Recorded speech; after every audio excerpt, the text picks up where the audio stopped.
Kostya Tszyu will take on another top contender, former European champ Kostya Tszyu. If Tszyu and Judah both prevail, they'll meet to unify the title in November. And first up, it'll be Judah's turn. They'll have plenty of support here too. We're told over 1,000 Judah rooters from Brooklyn, New York have made the trip to Uncasville, Connecticut. Judah Vester coming up next for the IBF junior welterweight crown.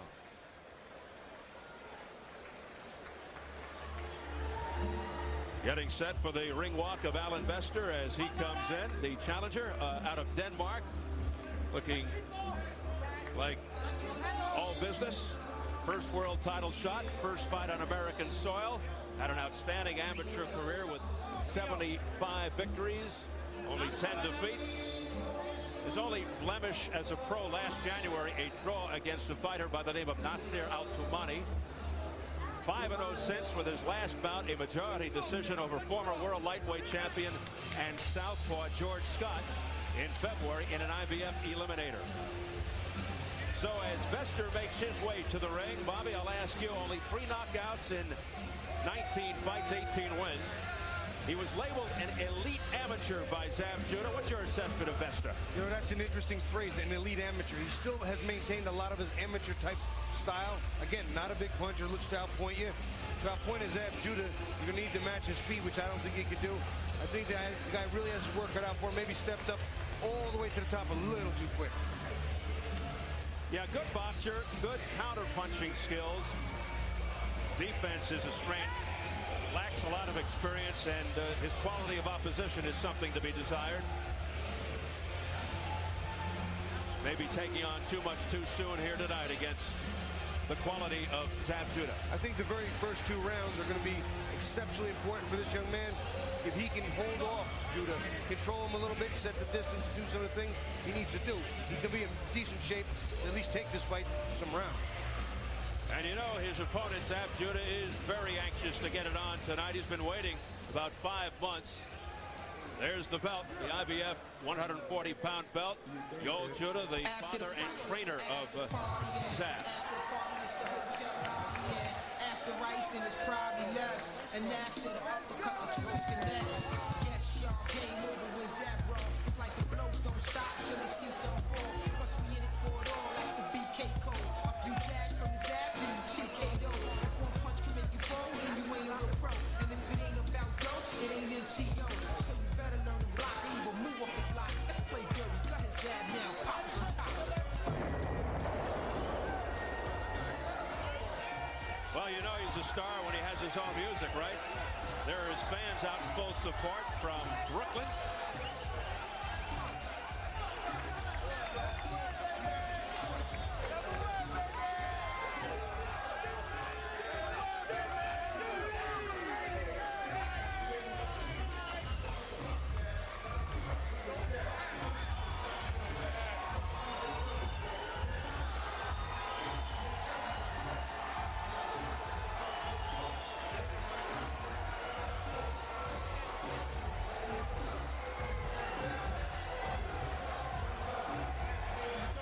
Well, even though he's got Kostya Tszyu on the mind, he insists he's focused on Vester. But if you follow Judah of late, you've seen him kind of lax and careless, perhaps overconfident at times, to the point that he's been dropped by Teron Millette. Referee Arthur McCanny had to reprimand him twice to mix it up more in the Reggie Green fight. Bobby, sometimes he just says he gets bored. Which Judah do you think will show up tonight? Well, Steve, I'll tell you what, sometimes he says he gets bored, that the incentive isn't there, and sometimes I think it's just a matter of he doesn't really feel any threat from certain opponents. We've seen that pattern. He falls into a little daze. If this isn't incentive enough to look good, the showdown with Kostya Tszyu, I don't know what is. Well, he did seem more businesslike and serious in our talks with him yesterday. As we check the numbers, let's go to the tail of the tape. Both fighters are 23 years of age. Vester is slightly taller, a 2-inch reach advantage for Judah. At yesterday's weigh-in, Judah and Vester under 140. Tonight, Judah 141, Vester 143.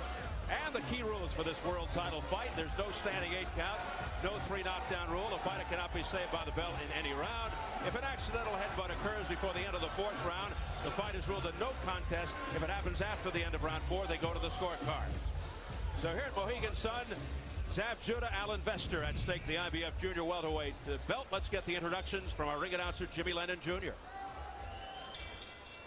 Ladies and gentlemen, at this time we present the first of our world title attractions and our co-featured event of the evening, brought to you by Main Events, Mohegan Sun, Showtime Championship Boxing, and Budweiser, the undisputed king of beers. This bout is sanctioned by the International Boxing Federation. The president is Hiawatha Knight Supervisor Mahasan Scott, along with the Mohegan Tribal Gaming Commission Athletic Unit. Introducing our three judges scoring this bout from ringside. From Oneida Castle, New York, Donald Ackerman. From Moss, Germany, Arthur Ellenson. From Waterbury, Connecticut, John Lawson. And our referee in charge of this bout, working in his second world title bout, Charles Dwyer. All right, fans, here we go. 12 rounds of boxing for the IBF Junior Welterweight Championship of the World. Introducing to you first the challenger on my left, fighting out of the blue corner, wearing white trunks with gold trim, hailing from Aarhus, Denmark. He weighed in at a ready 138 1/2 pounds. He is undefeated at 18 wins, no losses, 1 draw, with 3 wins coming by way of knockout. Tonight, making his first attempt at a world title, please welcome the undefeated IBF #1 ranked junior welterweight, introducing Allan Vester. And his opponent across the ring, the defending world champion on my right, fighting out of the red corner, wearing blue trunks with silver trim, hailing from Brooklyn, New York.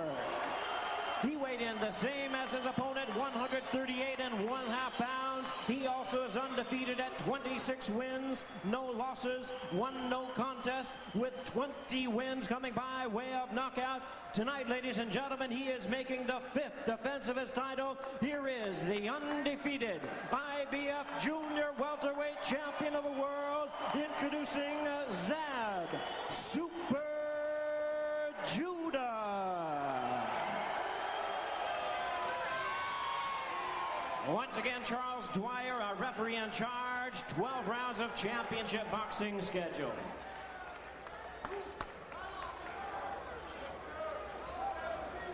Take your cue from myself and that gentleman right there. We're starting for Joe Tszyu. Okay.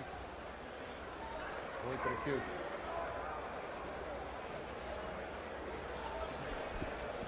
Okay, that's right.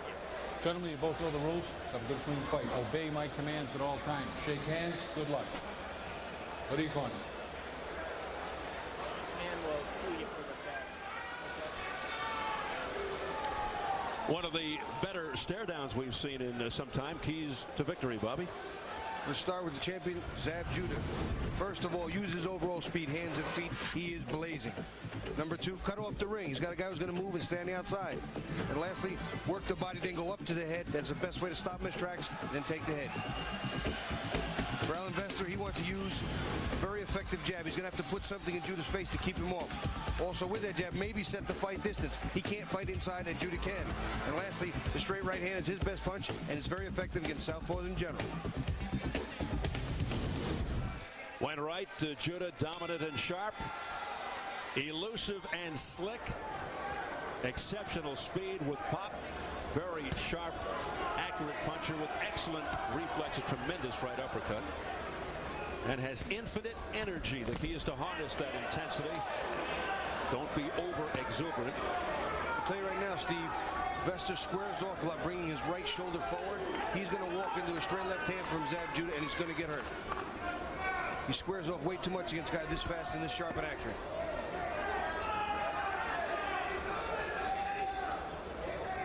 Judah, very deliberate, measuring Vester out.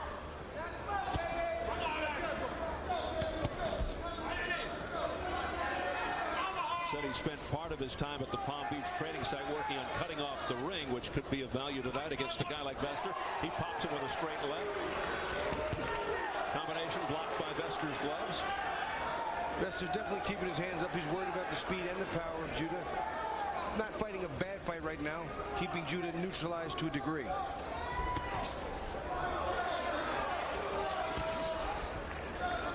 Vester's leading a lot with the right hand and following the left hand. Somewhat awkward, unorthodox, and not normal. Maybe it might be effective. And Vester not dancing around as much as we thought he might be doing. He's standing in there, which could be to his disadvantage eventually as a target. And he is at times aggressive as he jumps in. There you see him, he jumped in with the right hand, following with a sort of a half of a left hook jab cross combination, and it's awkward, but it lands not hard. Like again, he popped him with the left hand. Allan Vester with a good sequence there. He did it twice in a row there, and Zab figured he was done and got hit with another set. Perhaps trying to lull Zab Judah. And now Judah turning it up.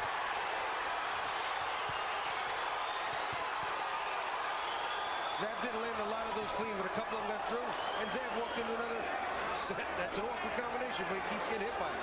Vester, undaunted, came back with a series of punches of his own. Vester's game. Good. He's leading with a long right hand and following with the left hand. It's a cross between a hook and a jab, and it's landing. I'll say this, he's not pulling a junior winner. The man who pulled a Fred Astaire in a dance-a-thon against Zab Judah in Scotland on the Tyson Savary's card. You know, that was a strange exhibition of, I'm not even sure I want to call it boxing, but running. That's not a knockdown. Zab swinging wild with a right hook going over the head of Vester, and he just stepped forward and pushed him off balance. Wound up on the seat of his pants. He has been down officially 2 times in his career. That did not count as a knockdown. How you feel? Good. All right, yo. What you do? Give me that bucket. Give me that bucket. Calm down a little bit. I want you to calm down, okay? This kid's a runner, but he's trying to jump in with quick shots. Here we see the right hand, and it's a weird sort of jab hook cross. Double combination there where you got Zab Judah a little aggravated. Didn't really hurt him, but got him. There's one. He comes right back with another. 2. And they both landed cleanly, but again, there's no real power in those punches. You see Zab get wild with a right hook over the top of the head and just a push slash slip to the ground. From overhead, we'll watch it. Watch the feet. Right hand goes high. Feet are very mixed up and tangled. No balance. Clearly a better first round for the challenger than most anticipated. Including yours truly. So here comes Vester against Judah for round 2. Well, the best strategy against a guy like Judah, keep the pressure on, keep your defense tight, throw a good straight right hand against the southpaw, step to your left and fire. And Vester adhering to that strategy for the most part. It's interesting to see what adjustments Judah will make to that right hand left, and if Vester will indeed continue throwing it that way. The crowd urging Judah on. Chance of Judah. Judah perhaps a little bit surprised himself by that first round. And I'm sure somewhere in the back of his mind, Kostya Tszyu's on his mind. He can't leave that be in the front of his mind. He could lose the fight right in front of him. Could you imagine? I really have a problem with that one. A lot at stake. High-profile, big-money fight in November with Tszyu on the line. Should Tszyu also cooperate later tonight? Even though those punches landed flushly on the gloves were sitting flushly on Vester's face, there is some residual effect.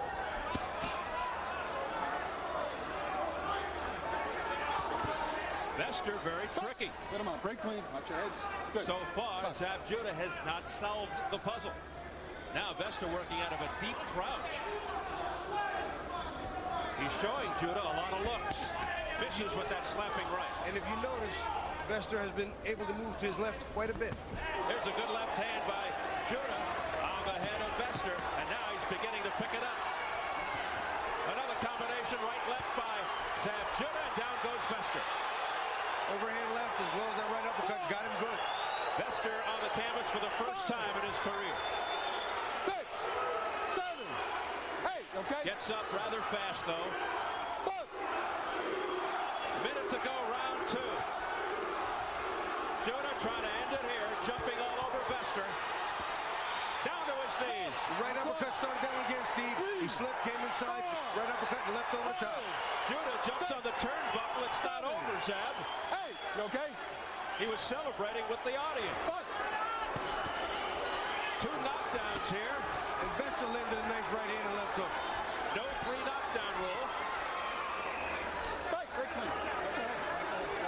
Not a ton of time left in this round for Judah to close it out. 23 seconds and counting. Vester trying to survive the second round. Now he's trying to dance away from the champion. Keep his distance. Boy, that pummeling left is having an effect on Vester. Not only that right uppercut, Steve, very effective on the inside. That's one of his best punches and often a forgotten punch in boxing. The uppercut.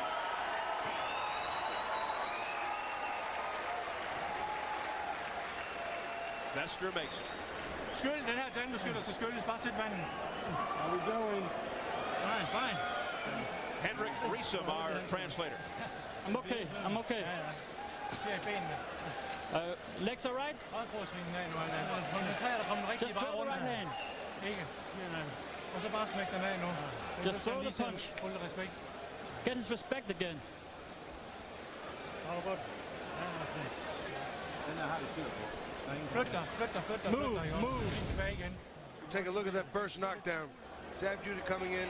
He's so quick, he's powerful. Straight left hand and right hook. Not real clean, but he's following, he's chasing. The right uppercut inside did hurt him. You see him buckle a little bit, and then that left hand straight. A little bit of a slip toward the end there, but again, that right uppercut being so effective on the inside. Second knockdown, he just beat him to his knees, through the gloves. Well, let's see if Vester can get Judah's respect again. That was great advice in the corner. Throw the right hand, get the respect. Because he had not hurt, but hit Zab with one good right hand, and Zab did back up to take a look. Vester down 2 times in the second round. Round 3 scheduled for 12 for the IBF Junior Welterweight Championship. Right, get him up. Right clean. 5th title defense for Zab Judah. 26-0, 1-no contest, 20 knockout. Vester in the white trunks, 18-0-1 with only 3 KOs. He's the #1 contender in the eyes of the IBF.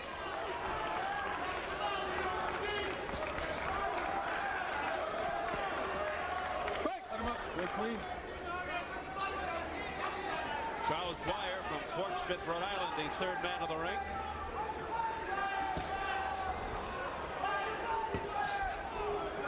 Again, that lunging approach by Allan Vester. Vester's eyes seem to be okay. His legs seem to be under him. Doesn't seem to have too much residual leftover bad body parts from that knockdown, but his points are adding up now. He's going to have to make a move. As mentioned, Judah has been down before.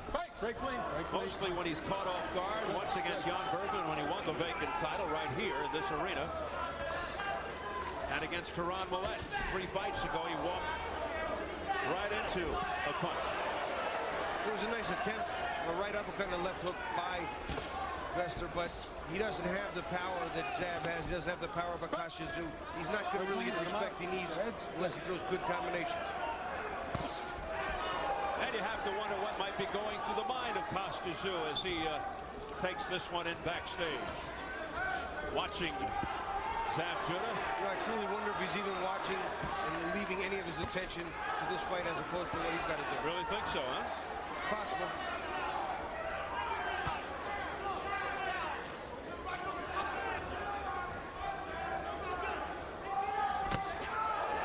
We approach 40 seconds remaining, round 3.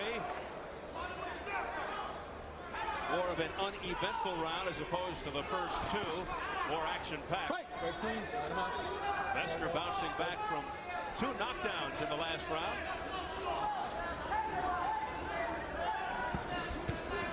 And comes back with a pretty good flurry. And you know what? There was a nice combination, follow-up combination. Vester's in trouble off a right hand, and it's right on Cowboy for Zab Judah. Sharp counter right hook, Steve. Really caught Vester. He didn't see it coming. He may not get up. 9. That's it. Being waved off by Charles Dwyer. 3rd round stoppage for Zab Judah. You know, He just got up before 10. And Vester didn't see that right hook. You could see the delayed reaction. His eyes went blank. He never saw it, and it really hurt him. And Dwyer wisely waved it off. And Zab Judah with his 5th title defense. And the crowd reacts with chants of Judah. So Zab Judah moves on, and he now has done his part in the Tszyu-Judah showdown. Vester just had his best double combination as far as effectiveness, and then walks into it right here. Counter right hook, bang, bang. He just walks right into it. I mean, I think he just turned his head away for a split second, Steve, and got caught. Vester down 3 times in the fight, 2 in the second, 1 more in the third, and the third one was it for Zab Judah. Now 27-0, 1-0 contest with 21 knockouts, and has now cleared the way to title unification from his part. And if Kostya Tszyu beats Oktay Urkal in our next bout, then Tszyu and Judah will finally get it on. And that'll be November 3rd to see who is the undisputed 140-pound champion. Meanwhile, Allan Vester loses for the first time in his professional career. Goes to 18-1-1.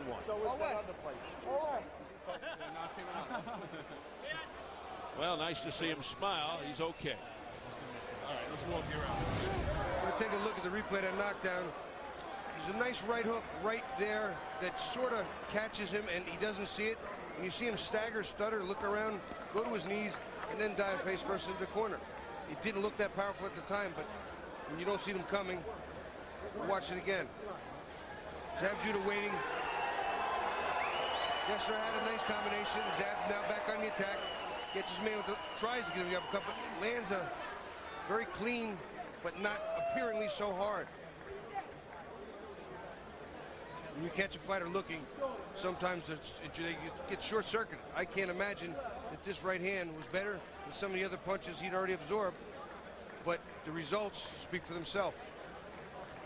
Vester hung in there as long as he could. We thought he'd be dancing and running a lot more. He was courageous, staying in there with Zab Judah for the most part. He just got counted out here, and the fight was stopped by referee Charles Dwyer. He just didn't want to take any more. It was pretty clear on his face. So there is Zab Judah and family and friends. Right, baby! Brooklyn in a house. You heard me? As Zab is now able to take a big deep breath and celebrate, gets a kiss on the cheek from Gary Shaw, the COO of Main Events. I never in my life saw anything that fast. Some may ask, why didn't Judah line up a Kostya Tszyu prototype in advance of Tszyu tonight? But for someone like yourself who can get in the mind of a fighter, he's probably just more comfortable doing that in the gym rather than risking it here. Let's get it back up to Jimmy Lennon Jr. for the official time. Ladies and gentlemen, we have the time of 2 minutes, 58 seconds in round number 3. A referee in charge, Charles Dwyer, reaches the count of 10. The winner by way of knockout, still undefeated, and still the IBF Junior Welterweight Champion of the World, Zab Super Judah. Well, they call it officially a knockout, although Vester did get to his feet at 9, like 9.5, I'd say, but the referee had his own ideas and stopped the fight anyway. It was a wise stoppage, of course, but they're saying that he was counted out officially. He was standing up at 9, Steve, but I think he was in no shape to continue. Absolutely, I agree. So they could have gone either way with this, KO or TKO. It's really academic. It's another W. But this time in more emphatic fashion for Zab Judah, but obviously we have to question the caliber of his opponent tonight, even though he was deemed the #1 contender according to the International Boxing Federation. You know, many times that #1 ranking, you wind up getting it through attrition because all the good fighters who have fought eventually wind up losing. There's nobody left to put up there who hasn't already been up there at one time or another. And I think they also like to give some of the European fighters a chance. All right. It is misleading at times. Coming up next, our main event. Here comes Zab's rival, WBC, WBA super lightweight champion Kostya Tszyu, taking on WBC #1 contender Oktay Urkal, as Tszyu defends both of his 140-pound belts. We take you into the dressing room of the champion. Here he is, the Thunder from down under, Kostya Tszyu, looking straight into that camera. Former Russian amateur star who went to Australia after winning the World Amateurs in '91. With the then Soviet Union breaking up, he bypassed the '92 Olympics, settled in Sydney, turned pro, moving his wife, 2 sons, and parents down under as well. No nonsense young man. Speaks with a Russian/Australian accent. Thank you very much. Post-fight reaction. Jim Gray in the ring. Jim? All right, thank you very much, Steve. We're joined by the entire Judah family. Narcisse, Brandy, Zab, you're the main man here, though, in the family today. Were you looking forward a little bit, and did Allan catch you in the first round? Well, no, I mean, you know, he was kind of quick, you know what I'm saying? He came in with a lot of speed punches, you know. It stunned me a little bit off, you know, in the first round, but I was quickly adjusted because I'm in tremendous shape. I worked very hard, and I came in and do my best. Were you disappointed? You looked like you walked away disappointed at the end of the second round that you didn't put him away. Oh, well, at the second round, you know, I'm used to when I heard a guy finish him. And, you know, Allan came in there, and he escaped the bell. He escaped the bell, but the next round I got him. You know what I mean? I feel good today.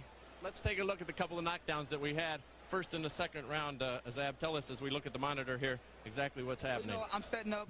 I'm looking for him to throw a punch so I could counter. I knew that he was quick, so in this fight I had to be the counter puncher. So every punch he threw, I was looking to counter. You know, but it was a short uppercut that caught him. And then in the second knockdown again in the second round, it looked like he went to his knees, just need a little relief. It looked like. There you go, boom, uppercut, right to the body, straight down the middle. There you go. I mean, they all get it. Pray. He's praying. You thought it was over there, didn't you? Uh-huh. Did you think it was over there? I thought it was over. I was at a fact, if you watch the ring, I was up on the ropes and I was like, it's over. Now round 3. Finish the touches. Yeah, let's finish touching. Come on, where you going? Come on, get over here. But you know, like I said, I had a great camp, tremendous camp in West Palm Beach, Florida. I got my conditioning training from Powerhouse Gym in West Palm Beach. Thanks for Frank over there at Powerhouse. And I just want to say I had a tremendous camp. I worked hard, and you know, I'm just looking to go out there and do my best, and I'm also helping out kids. I got a Super Judah Foundation. You know what I mean? So if anybody want to get interested, look me up. www.zapjudah.com. Let me ask you now, what are you going to do with this Kostya Tszyu fight? Where will you watch it? And half of this is over. Are you concerned that he might not hold up his end now? After the fight, it's the after party. I don't even know if I'm watching the fight. You're going to watch it. Don't give us that. Come on. I know you're watching this fight with that big payday out there in November. It's all good. I mean, you know, the money's not a big thing right now. You know what I'm saying? It's all good. I'm living good. I'm maintaining them. You know, I mean, like I said, I just want to thank God for putting me here in this position. But I wish Kostya Tszyu well, and I'm really rooting for him in this fight, because if he don't win, then I'll be all screwed up again.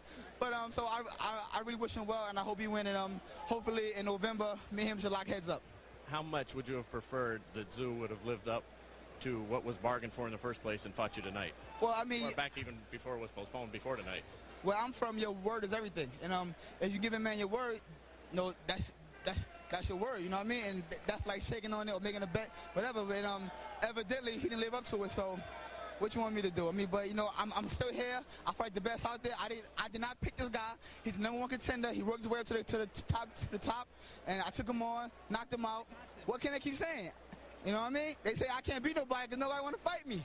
You know what I mean? Holla! Congratulations to you, and I'm sure we'll be talking to you after this fight one way or the other, regardless of the outcome. Congratulations, Zab. The outcome is good. All right.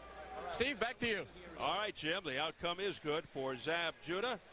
As we take a look at the online results for Judah versus Vester. How about that? 1-1. The fans at home gave round 1 to Vester. They might have called Judah's slip a knockdown, but in any event, Zab Judah with a KO round 3 convincingly over Allan Vester. Coming up on July 21st, the debut of Showtime's new afternoon boxing series, ShoBox, the new generation. Every other Saturday, we'll bring you some of the world's finest young talent showcasing their skills on their way to the top. It's boxing pure and simple. ShoBox, the new generation, debuts Saturday, July 21st, 5 p.m. Eastern and Pacific.